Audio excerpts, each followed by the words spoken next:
It was a time when darkness rejoiced. The prophesied time had come. Beauty was broken as Jesus' body hung from the cross. The land fell under a shadow. Death considered this time a win.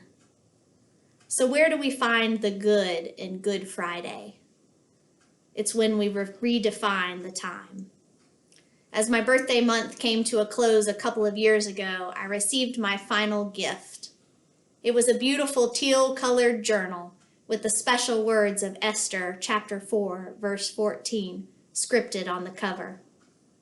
The gift came from my mother-in-law, and she knew how much I loved the book of Esther. The words on the front cover read, "Perhaps you were created for such a time as this."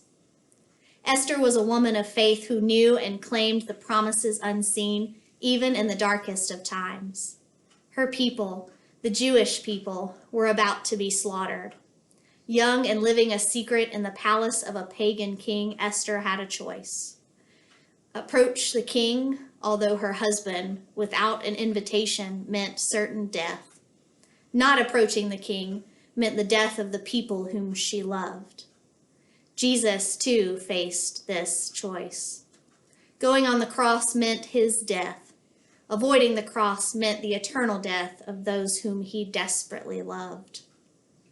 We know how Esther's story goes.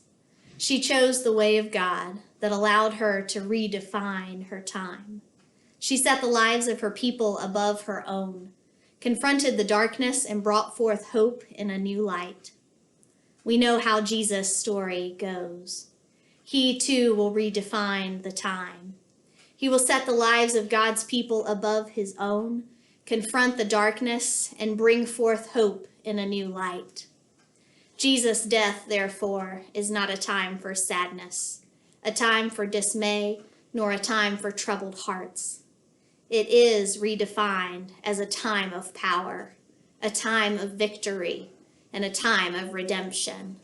Redefined, his is a time of hope. The next time you face dark times, do so with the confidence of Esther and with the confidence of Jesus. For you too were created for such a time as this. And remember, tonight, when darkness falls, when Jesus is crucified on the cross, heaven simply started counting to 3. 1, 2, 3.